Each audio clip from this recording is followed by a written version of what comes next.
En Radio Castilla-La Mancha, El Dragón Invisible, con Jesús Ortega.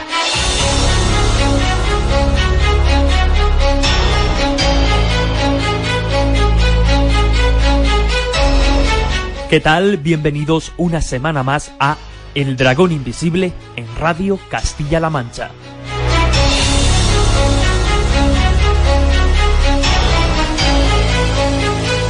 Es, sin duda, uno de los grandes personajes del siglo XX. Su nombre figura con letras mayúsculas en los anales de la magia. No solo revolucionó el más acá con sus arriesgados números de escapismo, en los que casi a diario se jugaba la vida, sino que también golpeó duro el más allá con su cruzada sin cuartel contra el espiritismo, que en aquellos años, finales del siglo XIX, comienzos del siglo XX, gozaba de una salud de hierro. La corriente que conquistó medio mundo defendiendo la posibilidad de contacto con los espíritus de seres fallecidos mediante diversos métodos, se vio amenazada por este gran mago que, en busca del más allá, solo encontró fraude y charlatanería.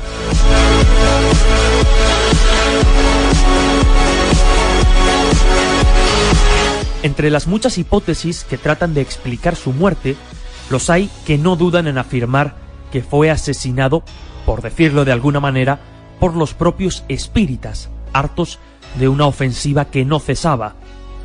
Su historia es, sin duda, absolutamente fascinante, llena de aristas, llena de logros increíbles, pero nosotros esta semana, en El Dragón Invisible, queremos profundizar en un aspecto muy concreto y quizás no tan conocido de su biografía, su faceta como azote del espiritismo.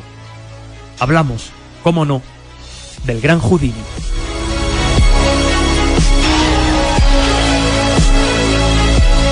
Atrévete a descubrir lo que otros no cuentan. En Radio Castilla-La Mancha, El Dragón Invisible, con Jesús Ortega.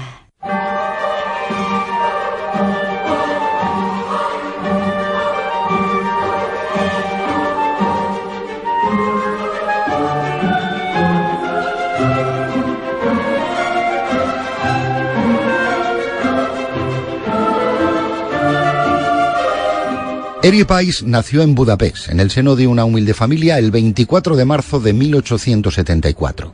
Existen diferentes versiones para explicar su inclusión en el mundo de la magia y el escapismo. Se dice que trabajó con un cerrajero, donde aprendió muchos de los conocimientos que lo transformarían en el mejor escapista. Otras fuentes afirman que fue gracias a su hermano cómo empezó realizando sus primeros trucos, o que el paso de un circo ambulante por la ciudad fue el detonante que despertó su interés por el espectáculo. Con tan solo 4 años de edad, emigró con su familia a Estados Unidos, donde poco tiempo después comenzaría su imparable carrera. De llenar modestos teatros, pasaría en cuestión de un par de años a ser el gran mago que hoy día se recuerda. A comienzos del siglo XXI, la revista The Skeptical Inquirer hizo un ranking con los 10 escépticos más importantes del siglo XX. Entre nombres como Albert Einstein o Martin Gardner estaba también Houdini. Y es que, lejos de su faceta como escapista, nos interesa una más desconocida e interesante para los aficionados al misterio: su lucha sin cuartel contra el espiritismo.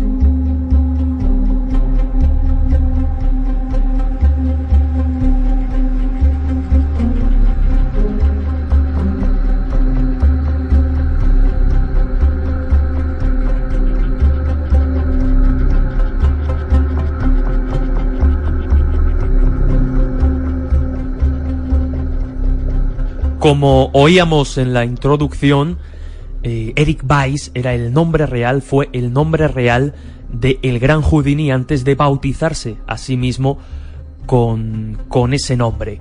Nombre que adoptó del mago decimonónico francés Jean-Eugène Robert Houdin.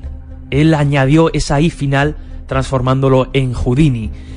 Lo hizo porque uno de los libros que cambió su vida en cierto modo y que lo empujó definitivamente a dedicarse al mundo de la magia fue pues precisamente las memorias de este mago. Lo cierto es que abordar la biografía profesional, por decirlo de algún modo, de Houdini, su trayectoria como escapista, su trayectoria también, en cierto modo, como ilusionista, sería igualmente interesante, pero nosotros nos vamos a centrar en ese aspecto más desconocido. Sí que es cierto, como oíamos, digo, en la introducción, que, bueno, el paso de un circo ambulante por su localidad fue el que también influyó mucho en que Houdini, en que Eric Weiss se dedicara a la magia. También es cierto que trabajó con un cerrajero donde aprendió todo lo necesario sobre cerraduras y llaves que después pondría en práctica en sus espectáculos, pero como digo, nos vamos a centrar en esa parte más desconocida, en esa lucha contra el espiritismo que por aquel entonces pues estaba en pleno auge. Para ello, esta semana visita el Dragón Invisible Eduardo Caamaño. Él es economista, especialista en creación literaria y aficionado a la historia. Ha publicado, por ejemplo, la biografía del Barón Rojo y, bueno, pues se decidió a realizar una inmersión en la época dorada de la magia, tomando como hilo conductor la vida y trayectoria del gran Houdini. El resultado de su investigación, de su profundo análisis y trabajo de documentación ha sido la única biografía en castellano a día de hoy sobre Houdini.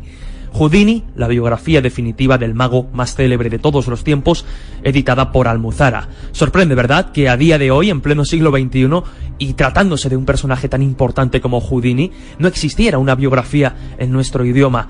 Pero, como digo, ahí ha estado Eduardo Caamaño para ofrecernos este monumental libro que analiza y profundiza minuciosamente en todos los aspectos de este personaje.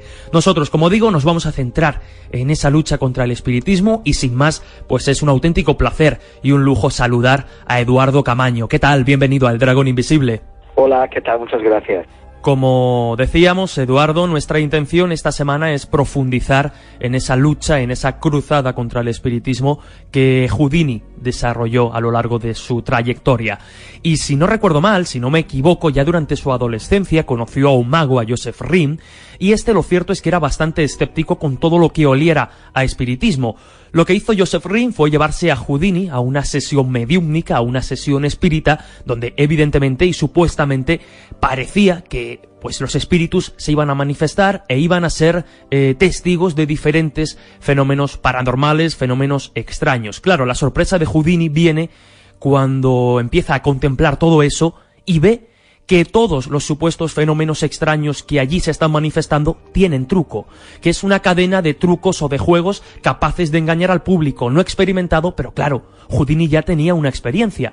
Lo cierto es que incluso durante sus inicios, antes de convertirse en el gran mago que hoy día se recuerda, él se lucró con el espiritismo, ¿no? Él puso en práctica sus capacidades o sus conocimientos para hacer pensar al público que era capaz de contactar con los espíritus. Y como digo, esto fue durante una primera época con la que él ganó dinero con el espiritismo. Era lo que daba dinero, porque realmente el espiritismo seducía mucho a la gente. Hoy tenemos televisión, internet, radio, coches modernos, aviones. Hoy tenemos, parece que no lo vemos, pero vivimos ya en el futuro. Nuestro futuro, nuestra realidad para ellos era un futuro inalcanzable, ¿no? Somos los Jetson para esta gente de los años de la época victoriana, ¿no? Entonces, el espiritismo, a mí me gusta mucho reforzar esta idea de que el espiritismo en aquella época, más que una creencia, no era cuestión de creer si se podía contactar con los espíritus o no, era una cuestión para la época de medios, de intentar conseguir una tecnología que lo permitiera. Que existían los espíritus era un hecho para ellos. Lo que faltaba era una tecnología que les permitiera contactar con esta dimensión, ¿no? Tenemos que pensar que fue la época que apareció la electricidad, que es un milagro tecnológico, poder tener luz sin contar con fuego. Luego aparecieron los equipos de rayos X.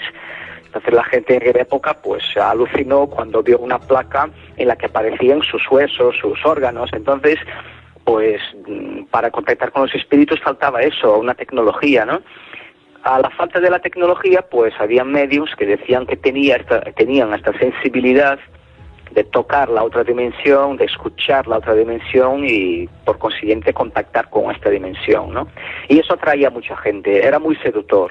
Por primera vez en la vida, en la historia de la humanidad, pues poder hablar con un padre muerto, con un abuelo, un hermano muerto. Esto era algo que a la gente pues le atraía, ¿no? Y atraía a grandes intelectuales también. La reina Victoria, por ejemplo, lideró muchas sesiones espiritistas, Abraham Lincoln. Entonces no era algo limitado a la gente de la calle. Esto estaba en cualquier círculo social. Y Houdini, como bien has dicho, también incluyó un número de espiritismo en su espectáculo, en el que ponía a su mujer como si fuera una medium. La tapaba los ojos con una venda, a la gente del público hacía preguntas y le contestaba. Y claro que entre el público había un compinches, ¿no?, que hacían las preguntas ya programadas. Pero pronto lo dejó, porque, bueno, Houdini, al contrario de mucha gente, pues tenía buen corazón, ¿no?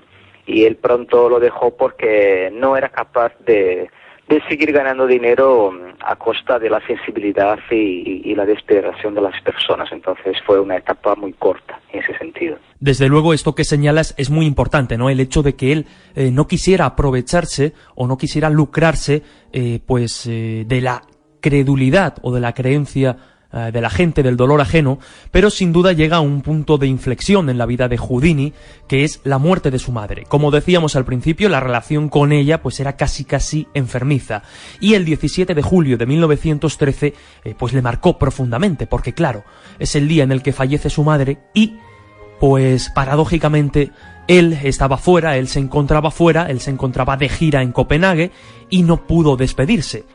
Sí, Houdini perdió el padre cuando era muy joven, debería de tener sobre 11 años cuando murió el padre.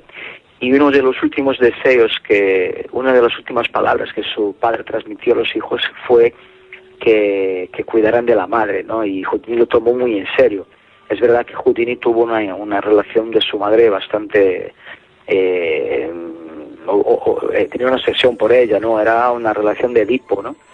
Entonces sí, es verdad, la biografía de Houdini tiene muchos pasajes en los que aparece en su madre, él hacía todo por ella, y Houdini solía decir que no le gustaba hacer giras internacionales en países que fueran muy distantes de Nueva York, por si pasaba algo con su madre, pues que tuviera tiempo de volver, ¿no? Lo que era un poco complicado porque como era una época en la que no habían vuelos comerciales, pues un viaje de Londres a Nueva York pues podría durar 2 semanas. Entonces, por mucho que tuviera prisa en atender a la madre, pues en 2 semanas no podría hacer mucho.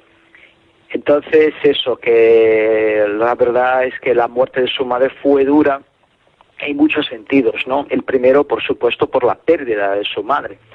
No lo esperaba, su madre ya era muy mayor, pero gozaba de una salud más o menos buena, así que bueno, el primer problema fue la muerte en sí, por la pérdida de un ser muy amado, pero también le dolió mucho el hecho de no estar allí. Él estaba en gira, efectivamente, en los países nórdicos, y le dolió mucho no estar con ella en estos últimos momentos, ¿no?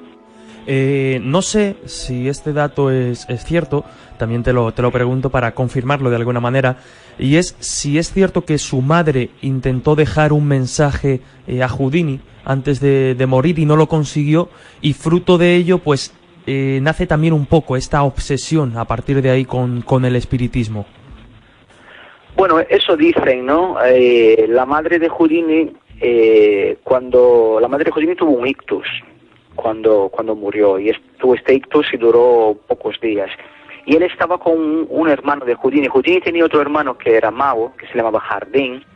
Entonces Houdini se fue a los países nórdicos y Jardín tenía que hacer una pequeña gira por Nueva York. Y se llevó a la madre para que no estuviera sola. Entonces Houdini, cuando llegó en Estados Unidos, pidió al hermano o a la familia que no la enterrara mientras no volvía, porque él quería estar en el funeral. Entonces cuando volvió, pues su hermano dijo eso, ¿no? Que él quería dejarle un mensaje, pero no tuvo fuerza para decirlo y murió enseguida. Yo no veo nada de trascendental en ese sentido, porque cuando una persona está a punto de morir y está rodeada de la familia, pues siempre quiere decir cosas, ¿no? Uh-huh. Y no todas las puede decir por las fuerzas que no tiene o porque realmente se muere y no le da tiempo. Pero sí que esto ha dado a Houdini pues un motivo para para una búsqueda hacia el más allá, ¿no? Entonces, yo lo veo yo creo que ha sido un hecho real eso, pero tampoco le doy tanta importancia por eso, que la gente cuando está en esta situación de casi muerte, pues dice cosas, pero es verdad que ha sido una gran motivación para que Houdini buscara una respuesta.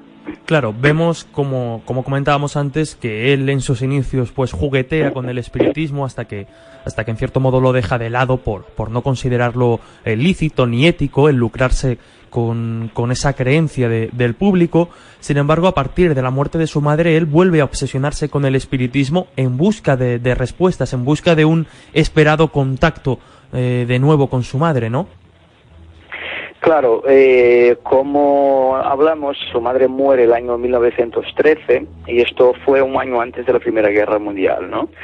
Entonces el espiritismo durante mediados del siglo XIX hasta la Primera Guerra Mundial estuvo presente en las familias europeas y americanas, pero realmente catapultó después de la Primera Guerra Mundial, porque se fueron 10 millones de personas que murieron en el conflicto. Entonces hablamos de millones de personas en todo el mundo que perdieron pues padres, hermanos, hermanas, hijos.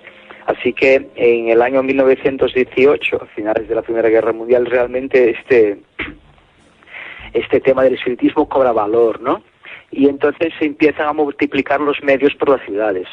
Y Houdini seguía buscando una respuesta con respecto a su madre, y al tener tantos medios, uno en cada esquina, ofreciendo servicios de contacto con el más allá, fue cuando realmente se dio cuenta de que había mucha estafa en este sector, ¿no? Y fue donde empezó a su cruzada para desenmascarar estos falsos medios. Lo cierto es, creo entender que Houdini, a pesar de, como bien decías, iniciar esta cruzada, de convertirse casi en el azote de todo lo que oliera a espiritismo, su actitud, por muy escéptica que fuera, no podía ser de otra manera porque se encontraba con un fraude detrás de otro, pero su actitud constante era la de buscar la creencia, la de intentar creer, ¿no? Su actitud en ese sentido era abierta, era intentar encontrarse con un medium que realmente no le defraudara y le ofreciera ese añorado contacto. Sí, Houdini nunca ha sido escéptico, él creía. Lo que pasa es que te empiezas a poner un poco decepcionado cuando vas a un medium que a lo mejor ha sido recomendado por gente de confianza, llegas allí y ves que todo era una farsa, ¿no? Entonces a Houdini era muy difícil engañarle, no porque fuera listo, que lo era, pero porque era un maestro de ilusionismo. Su profesión era trabajar con la ilusión. Entonces, al llegar en la sala, en el salón de un medium, pues tú y yo o cualquiera de nosotros que no tenemos ninguna experiencia, pues igual podemos creer que las luces que aparecen allí o que los sonidos que aparecen allí pues vienen del más allá. Pero Houdini, cuando llegaba, pues ya sabía que había una trampilla oculta, que los sonidos provenían de un aparato detrás de una cortina, que las luces pues venían de una mesa escondida no sé dónde. Entonces, claro, a Houdini era muy difícil engañarle porque era su oficio trabajar con ilusiones y con juegos de magia, ¿no? Así que para él era muy difícil tomar en serio este tema. Y si quieres ya podemos hablar un poco de Conan Doyle, porque se conocieron en esta época. Desde luego, me parece fundamental, lo vamos a hacer. Vamos a hablar de la relación de Conan Doyle y Houdini. Pero si te parece, Eduardo, vamos a hacer una pequeña pausa y continuamos enseguida.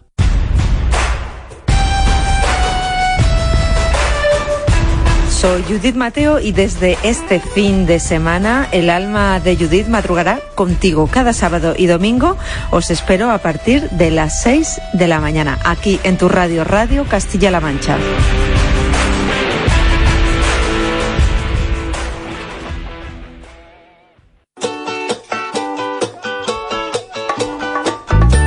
Esta semana en Solidarios queremos reconocer la labor de los que, aprovechando su actividad diaria, promueven la solidaridad en Castilla-La Mancha recogiendo productos para el Banco de Alimentos.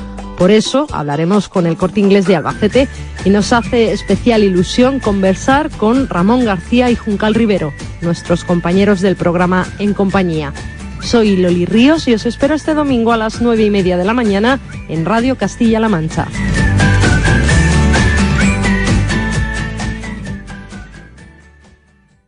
Se proclaman médiums, clarividentes, pero solo son buitres que viven de la miseria de los que padecen y anhelan reencontrarse con los que ya no están. Para esos estafadores va mi reto. $10.000. 10.000 para el médium cuyos trucos no sea capaz de desvelar. ¿Estafadores? Usted también lo es. ¿Y usted quién es? Yo me comunico verdaderamente con el más allá. Y le digo a la cara que no es más que un charlatán. Cierto. No afirmo tener poderes sobrehumanos. Al contrario, solo uso los míos. Me he pasado la vida desarrollando mi fuerza e intentando dominar mi cuerpo. No busco beneficio en el dolor de los afligidos. Solo entretener. Señor, ¿acepta mi desafío? ¿Va a invitarme a su siguiente sesión? Sería capaz de contactar con mi amada madre. Le advierto que conozco todos sus trucos. ¿Conoce usted los míos? Atrévete a descubrir lo que otros no cuentan. En Radio Castilla-La Mancha, El Dragón Invisible, con Jesús Ortega. Continuamos en El Dragón Invisible en Radio Castilla-La Mancha, en esta ocasión abordando un aspecto desconocido de la biografía de uno de los grandes personajes del siglo XX, de uno de los grandes magos, el gran Houdini, y escuchábamos hace unos segundos un extracto de la serie que realizó Canal de Historia, una serie totalmente recomendable, bastante fiel a la realidad, tratándose de una ficción, lógicamente, pero justo antes de la pausa nos quedábamos a punto de abordar un asunto fundamental. Estamos con Eduardo Camaño, el autor de la única biografía en castellano de Houdini, y como digo, nos quedábamos a punto de hablar de la relación de amistad que luego se torció entre Arthur Conan Doyle, el creador de Sherlock Holmes, y el gran Houdini. Una relación bastante paradójica. Por un lado, Arthur Conan Doyle, como digo, creador de la gran mente racional de la literatura de Sherlock Holmes, y sin embargo creyente absoluto en el espiritismo, y por otro lado Houdini, que buscaba desesperadamente ese contacto, pero parece ser que solo se encontraba con fraudes y, digamos, chascos uno detrás de otro. Me gustaría preguntarte, Eduardo, precisamente por esta relación que al principio fue de amistad, pero algo cambió y bueno, acabó erosionándose. Sí, hay una frase que me gusta mucho y que define bastante bien a los dos, que es la siguiente: que Houdini quiso creer pero no pudo, y Conan Doyle quiso creer y lo hizo. Conan Doyle entró de cabeza en el tema del espiritismo, y no importara lo cuán cutre o ridículo o extraño que fuera el fenómeno en el que presenciaba, porque él lo tomaba como bueno, ¿no? Conan Doyle es de una familia católica, es escocés, pero de sangre irlandesa, y nació en el seno de una familia muy devota del catolicismo. Y igual que Houdini, pues vivieron la misma época, entonces el espiritismo siempre estuvo por allí, ¿no? Presente. Hubo una época en la que Conan Doyle se convirtió en agnóstico, porque tuvo una decepción muy grande con la Iglesia católica, y luego, poco a poco, pues como resultado de las pérdidas que tuvo en la Primera Guerra Mundial, como te había dicho antes, ¿no?, de muchas familias, de los millones de personas que perdieron gente en el conflicto, pues Conan Doyle fue una de estas, ¿no? Y perdió a su hijo, a Kingsley se llamaba, perdió a su hijo, a un cuñado, a 5 sobrinos, perdió como 12 personas en la guerra, ¿no?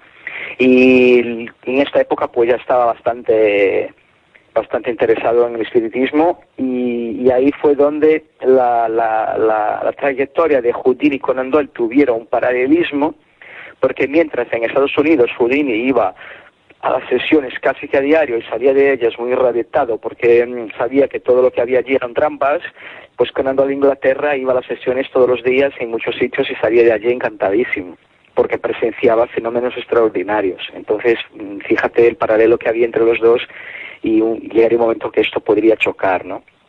Conan Doyle y Houdini se conocieron en Inglaterra, probablemente eran los dos nombres más famosos del mundo, cada uno en su sector, Y se hicieron muy amigos porque, bueno, congeniaron bien, eran ambos muy simpáticos, gente agradable, gente que buscaba conocimiento, entonces forjaron una amistad bastante interesante, ¿no? Y Conan Doyle sabía que Houdini tenía esta fama de azote de los medios, ¿no? Y tomó para sí la misión de intentar llevarle a su lado, ¿no? A que creyera como él. Y le propuso llevarle a los mediums, a sesiones en Inglaterra, porque... y a lo mejor pues en Inglaterra la gente lo tomaba más en serio, no había tanto estafa como en Estados Unidos, pero a Houdini poco le convenció lo que dio, ¿no? Houdini siempre guardaba un poco la postura para no tener problemas con su amigo, ¿no? Para no enfadarle, pero realmente lo que veía no le convencía. De hecho, en un momento determinado, y bueno, a pesar de, entre comillas, una guerra constante entre cartas y artículos replicándose uno a otro, Doyle ofrece a Houdini una sesión con la que, si no recuerdo mal, fue su segunda esposa, una reconocida medium. Parece que de esa sesión no sale demasiado convencido y ya sí que saltan unas poquitas chispas entre Houdini y Doyle. Claro, la guerra de cartas que mencionas todavía no había ocurrido, ¿no? Hasta entonces se llevaban bastante bien. No había ningún roce entre los dos. Conan Doyle intentaba convencerle de que el espiritismo era una realidad. Houdini le seguía la marcha por intentar encontrar alguna respuesta y la cosa fue siguiendo de esta manera, ¿no? En el año 1924, Conan Doyle se fue a Estados Unidos para una gira de conferencias espiritistas. Conan Doyle invirtió mucho dinero en esta causa, ¿no? Millones de dólares en la causa espiritista, con edición de revistas, de publicaciones, donaciones. Él se ofrecía a hacer giras por todo el mundo, se fue a África, Australia, Nueva Zelanda, todo con dinero de su propio bolsillo. Y se fue a Estados Unidos en 24 y allí pues coincidieron con Houdini en Nueva York. El matrimonio Conan Doyle tomó un respiro, unas vacaciones en Atlantic City, que es una ciudad como Marbella, aquí más o menos, en la costa de Nueva York, ahí tiene casinos, tiene hoteles y es un balneario además, y invitó a Houdini y a su mujer que también se fuesen para allí, ¿no? Pasar el fin de semana. Y su segunda mujer, la segunda mujer de Conan Doyle sí tenía, era medium o decía ser medium, y en este fin de semana, una tarde de sábado, de domingo, Conan Doyle le dijo a Houdini que su mujer despertó con una cierta sensibilidad, con un cierto sexto sentido, que le decía que quizá aquella noche podría llegar a conseguir algún mensaje de su madre. Y entonces le invitó a que se reuniera con ellos en la habitación del hotel para hacer una sesión espiritista a ver si conseguían algo, ¿no? Houdini acudió a la reunión bastante desconfiado, ¿no? Tenía miedo de que de allí saliera algo que le irritara y que pudiera pues perjudicar su amistad con Conan Doyle, que era una persona a la que tenía gran estima, ¿no? Pero bueno, para complacer al amigo, pues acudió a la reunión y lo que ocurrió fue lo de siempre, ¿no? Es decir, lo que ocurre en una sesión espiritista: bajaron persianas, se encendieron velas, se pusieron alrededor de una mesa y en un determinado momento, pues la mujer de Conan Doyle entró en un trance profundo, empezó a mover la cabeza con una rapidez impresionante, los ojos parpadeaban de una manera también bastante rara y ella, pues en un arrebato de trance, empezó a escribir una carta larguísima de 15 hojas. Conan Doyle se quedó completamente impresionado con todo lo que vio y le dio la carta a Houdini y dijo: mira, pues por fin hemos conseguido obtener algo de tu madre, y a mí me llena de orgullo saber que ha sido mi mujer la persona responsable de ello, ¿no? Entonces Houdini se cogió la carta, la leyó, dio las gracias a Conan Doyle, a su mujer, y se marchó del hotel. Y bueno, me imagino que cuando llegó a la calle, pues no derrumbó un poste porque no pudo, porque realmente estaba completamente trastornado de rabia con todo lo que había vivenciado aquella noche, porque la carta no tenía ningún sentido. La carta tenía muchos fallos. Primero, que estaba encabezada por una cruz, cuando Houdini y su familia eran judíos y su padre era un rabino, ¿no? Lo segundo es que la carta estaba redactada en inglés, cuando su madre apenas hablaba inglés. Recordemos que eran inmigrantes húngaros, y en Estados Unidos su madre siempre estuvo muy implicada en la colonia judía húngara alemana del este de Europa, que allí residía y apenas hablaba inglés, ¿no? Y otra pista también que esta carta nos ofrece es que era una carta muy genérica. Era una carta de una mamá que echaba de menos a su hijo, pero no tenía ningún dato preciso, ninguna información que le pudiera dar algo de esperanza, ¿no? Entonces, esta carta sí ha sido el detonante de una gran cruzada antispiritista. Hablando precisamente de esa carta, transmitida mediante psicografía a través de la esposa de Doyle, como decíamos, una reconocida medium. Si te parece, Eduardo, vamos a oír un fragmento de aquella misiva en voz de nuestra compañera de Radio Castilla-La Mancha, Aurora. Cariño, gracias a Dios, gracias a Dios. Al fin contacto contigo. Lo he intentado tantas veces. Ahora soy feliz. Por supuesto que quiero hablar con mi hijo, mi querido hijo. Amigos, gracias de todo corazón por esto. Han respondido al grito de mi corazón y al de él. Que Dios lo bendiga 1000 veces durante toda su vida por mí. Nunca una madre tuvo un hijo como él. Decidle que no sufra. Pronto tendrá todas las pruebas que tanto ansía. Sí, lo sabemos. Decidle que quiero que lo intente y que escriba en su propia casa. Será mucho mejor.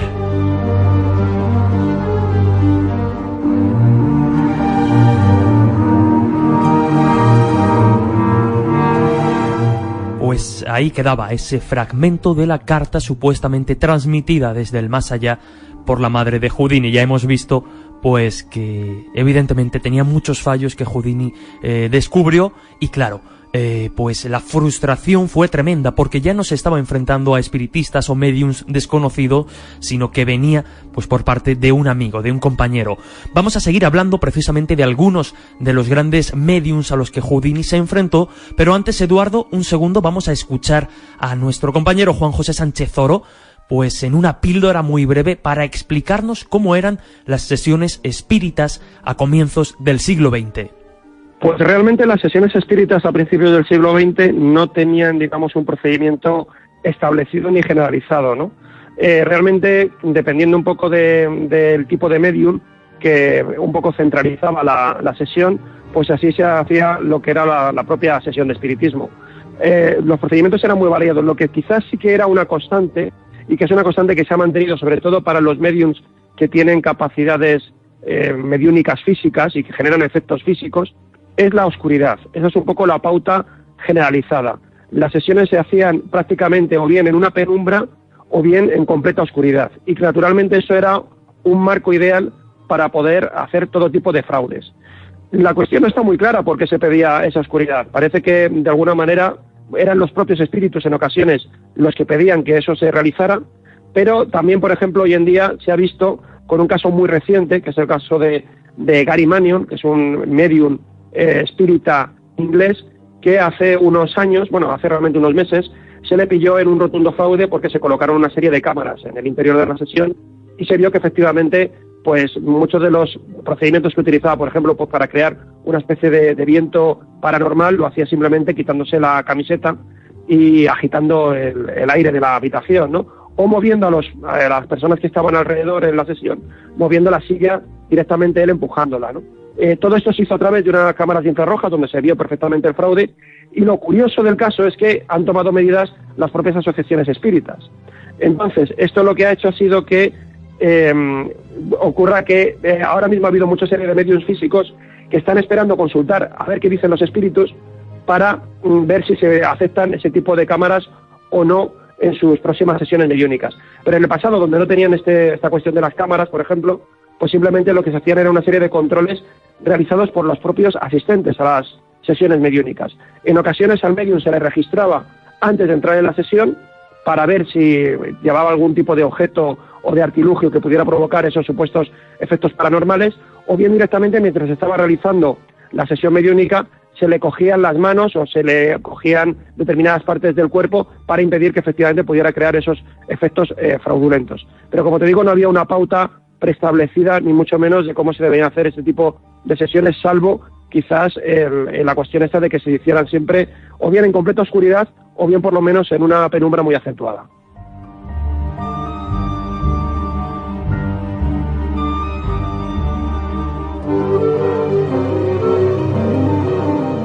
Ahí quedaba la descripción siempre certera, siempre llena de conocimiento de cómo eran las sesiones espíritas a comienzos del siglo XX, hecha por nuestro compañero, por el historiador Juan José Sánchez Oro.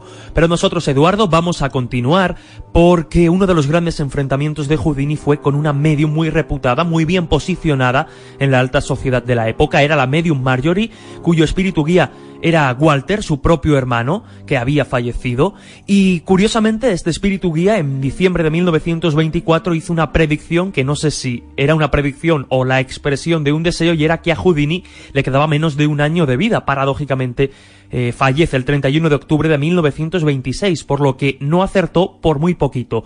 Pero este enfrentamiento se produjo en el marco, en el contexto de un concurso que pretendía demostrar, o más bien desafiaba a los medium a demostrar sus poderes, además con una recompensa económica. Sí, este concurso fue lanzado por la revista Scientific American. Ellos querían encontrar el medium real, ¿no? Porque las noticias de mediums estafadores ya aparecían en todos los periódicos de todo el país. Entonces la Scientific American dijo, bueno, pues vamos a intentar nosotros encontrar al medium real, y propusieron pues esto, un concurso que ofrecían, pues creo que eran $5,000, que para la época era un dineral, y se presentaron muchos magos conocidos, muchos medios conocidos, gente como Paladino, que era una media europea muy famosa y muy respetada, y la verdad es que ninguno convenció al equipo encargado de evaluar su técnica, ¿no? Sobre todo porque entre este equipo de examinadores estaba Houdini. Entonces hay un caso muy muy curioso de un medium que era conocido era conocido como un medium que le ataban con nudos muy fuertes, y él decía que los espíritus venían siempre a desatarle los nudos de las cuerdas. Entonces este medium pues andaba por el mundo pidiendo a la gente que le ataran, como Houdini, ¿no? Que le ataran y por milagro los nudos se desataban solos. Él decía que esto era por intermedio de espíritus. Hasta que cuando llegó a Estados Unidos a la competición de Scientific American, llegó Houdini, que era uno de los examinadores, y dijo, bueno, pues hoy me toca a mí atarte. Y claro, si el gran mestre del escapismo, que es Houdini, te ata, pues va a ser un poco difícil que te libres, ¿no? Y efectivamente no vino ningún espíritu ha sido capaz de desatar los nudos hechos por Houdini. Entonces fueron cayendo uno tras otro, hasta que llegó Marjorie, que era la mujer de un médico muy muy conocido de Boston, era gente de dinero, ¿no? De la élite de Boston. Y esta Marjorie efectivamente tenía un espíritu guía que era su hermano, que había muerto en un accidente ferroviario, y ella pues tenía un gran surtido de fenómenos. Lo que más llamaba la atención a la gente es que esta mujer controlaba todos los sectores del espiritismo. Producía ectoplasma, producía voces, hablaba idiomas, hablaba en otros timbres de voz, incorporaba espíritus, hacía mover mesas. Esta mujer era un espectáculo mediúnico completo, ¿no? Y Houdini pues se tomó para sí el reto de demostrar que no pasaba de un fraude, ¿no? Y hubo un combate bastante grande entre los dos. De hecho, en la lengua inglesa, en el idioma inglés, hay libros dedicados solo a Houdini y a Marjorie. Ha sido una etapa tan importante de ambas personas, que hay libros que están dedicados solo para ellos, porque ha sido un combate bastante duro.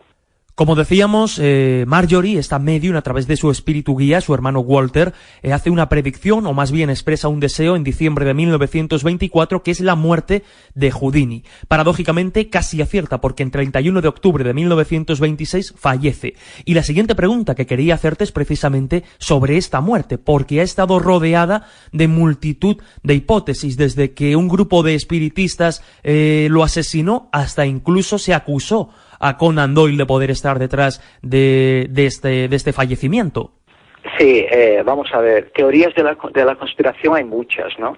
Y yo creo que es obligación de un biógrafo, cuando quieres hacer una biografía en serio, intentar buscar la verdad, ¿no? Claro. E intentar alejar cualquier tipo de teoría que no sea la verdadera. Realmente se habló mucho de esto en la época y hasta hoy se habla, ¿no?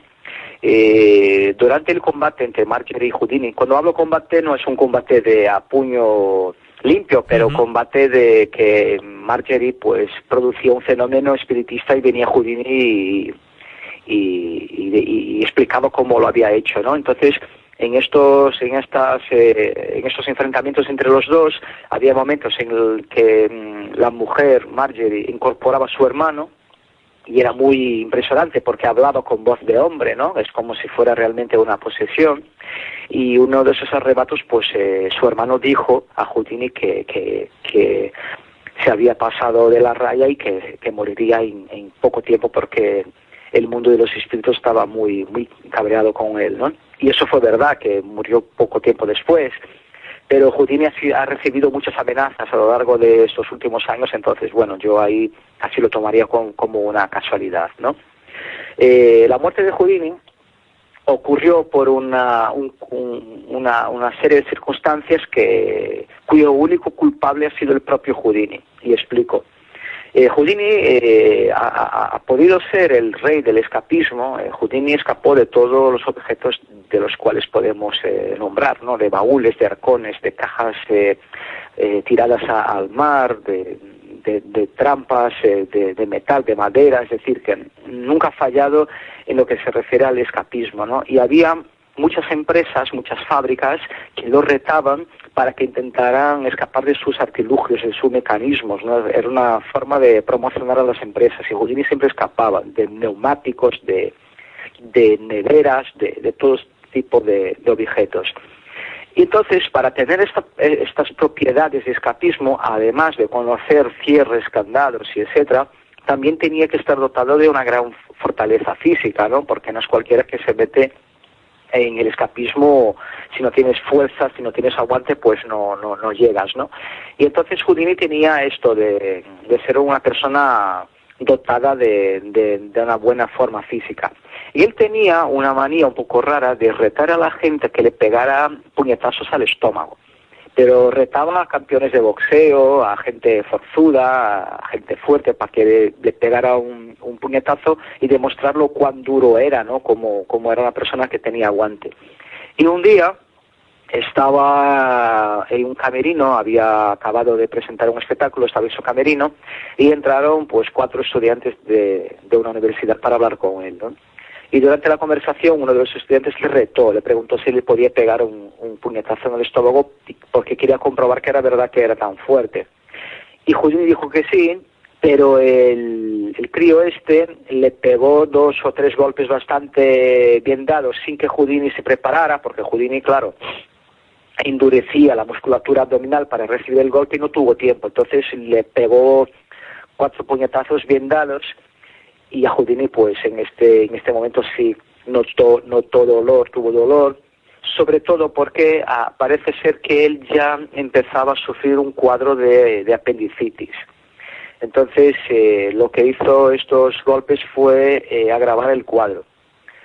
¿Qué pasa? Que al día siguiente de lo ocurrido, Houdini despertó con mucho dolor en la zona abdominal, pero es verdad que era un hombre que estaba muy acostumbrado al dolor. Entonces, él no le dio mucha importancia al dolor abdominal del día siguiente, y lo que le estaba ocurriendo dentro de su cuerpo es que aquel apendicitis que sufría con los golpes se convirtió en una peritonitis, ¿no? Que es una ruptura del apéndice. Él empezó a tener fiebres altas, a más dolores, y ahí es donde digo yo que él ha sido el principal culpable de su muerte, porque su cuadro se estaba agravando mucho y él restó importancia a él, ¿no? Cuando por fin llegó al hospital, porque su mujer le suplicó que se fuera, cuando por fin llegó allí ya había poco que hacer. Hablamos de una época que no había antibióticos y había pocos recursos médicos. Entonces le operaron 2 veces, pero poco hicieron. Y otra teoría de la conspiración que aparece en este momento es que los médicos, al no tener más ninguna salida, no tener ningún medio de poder salvarle, le utilizaron un suero que era un suero experimental, un suero que todavía lo estaban estudiando y se lo aplicaron a él, y hasta hoy no se conoce la fórmula de este suero. Entonces de ahí viene la teoría de que le pudieran haber envenenado con este suero, ¿no? En el año, al final acabó muriendo de una peritonitis, una infección generalizada, y eso, que se quedó esta duda, ¿no?, de que podría haber sido el causante de su muerte. Desde luego, pues uno de sus últimos grandes secretos, por decirlo de alguna manera. Pero ya casi para ir terminando, evidentemente, uno de los grandes miedos de Houdini, por decirlo de alguna manera, era la muerte. La muerte en el sentido de que, evidentemente, una vez él falleciera, pues los médiums y los espiritistas podrían aprovecharse de su espíritu.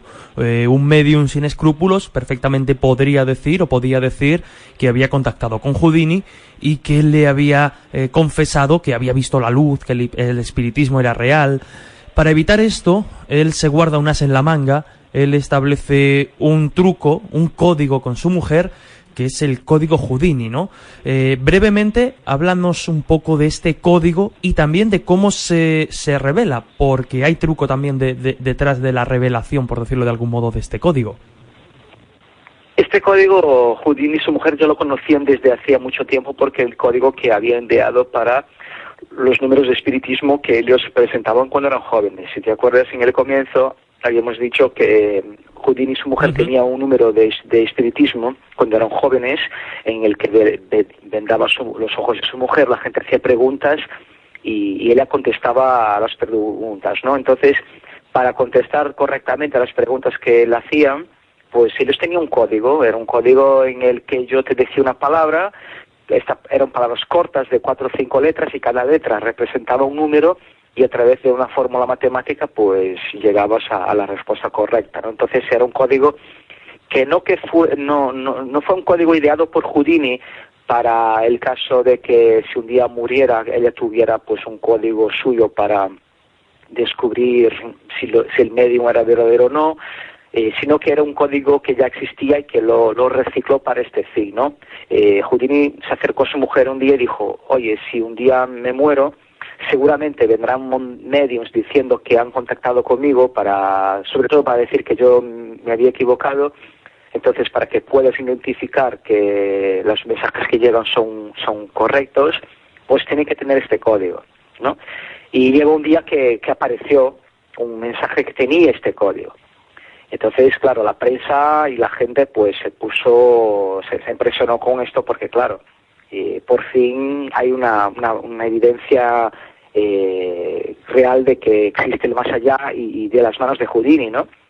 Entonces ha causado bastante revuelto esto, hasta que llegó un momento, pasaron pocos días, que un periodista dijo que era un fraude porque el medium que había aparecido con la carta conocía el código.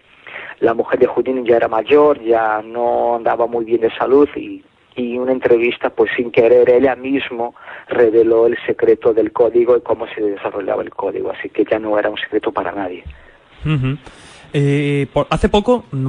Hace unos meses apareció una noticia que hablaba de un manuscrito que Houdini tenía pensado escribir con Lovecraft sobre la superstición. Si no recuerdo mal, el título era El cáncer de la superstición. ¿Hasta dónde llegaron las colaboraciones entre Houdini y este conocido autor? Sí, Houdini hubo una época de su vida que se dedicó a la literatura. Houdini tiene unos cuantos libros escritos, algunos de ellos están traducidos al español. Yo recomiendo a los oyentes que, si pueden, que los lean, que son libros muy interesantes, escritos de la mano de Houdini. Y entonces, en esta época, Houdini codeaba un poco con los escritores. De hecho, ha sido gran amigo de Conan Doyle, ¿no? Y le gustaba a H.P. Lovecraft por su estilo de escritura. Lovecraft era un autor de ficción de fantasía friki, ¿no? Hablaba de monstruos de otros planetas, de miedos ocultos, de miedos psicológicos, ¿no? Y un gran escrito de Lovecraft, que es muy bueno y está también en castellano, que sitúa a Houdini en el Egipto, y Houdini está paseando con su mujer en Egipto y es arrestado por una banda de criminales del Cairo y lo encierran debajo de una pirámide, y Houdini escapa de allí, ¿no? Y este cuento está traducido al castellano y se puede leer, es un relato corto muy interesante. Y eso es verdad. Houdini escribió un libro llamado Un mago entre los espíritus, en el que contaba sus experiencias con el espiritismo. De hecho, en este libro relata con bastante detalle su embate con Marjorie, y tenía un proyecto de escribir con H.P. Lovecraft este libro que tú bien lo mencionas, ¿no? Que se llamaría El cáncer de la superstición, pero no llegó a terminarlo. Como nos suele pasar a menudo, pues el tiempo nos limita, pero creo que hemos podido cubrir muy bien esa faceta de cruzado contra el espiritismo del gran Houdini. Podríamos estar hablando horas y horas sobre sus múltiples aventuras, no solo dentro de este mundo del espiritismo, pero sin más, Eduardo, pues solo nos queda darte las gracias, de verdad, no solo por participar en el programa, sino por ese trabajo de sacar en castellano una biografía tan extensa y tan completa sobre Houdini, editada, como digo, por Almuzara. Estaremos atentos porque sabemos que estás trabajando en la biografía de otro gran personaje y desde luego les seguiremos la pista. Sin más, como digo, un auténtico lujo y un placer poder contar contigo. Un fuerte abrazo. Gracias a vosotros por la oportunidad de contar un poco sus historias, que son muy apetecibles, la verdad. Un saludo.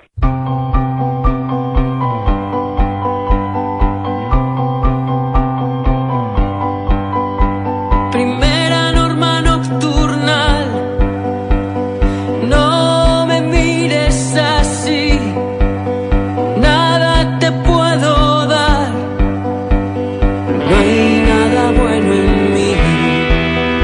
Llegamos al final, una semana más, una semana en la que hemos abordado una parte desconocida de la biografía de uno de los grandes personajes del siglo XX, el gran Houdini, un personaje que personalmente me apasiona por lo que a día de hoy aún tiene que enseñarnos. De hecho, en sus libros, en uno de ellos, en el que escribió Un mago entre los espíritus, decía: como resultado de mis esfuerzos debo confesar que estoy más lejos que nunca de creer en la autenticidad de las manifestaciones espiritistas y, después de 25 años de ardiente investigación y empeño, aseguro que nada ha sido revelado para convencerme de que ha sido establecida la intercomunicación entre los espíritus de los muertos y aquellos que todavía están vivos.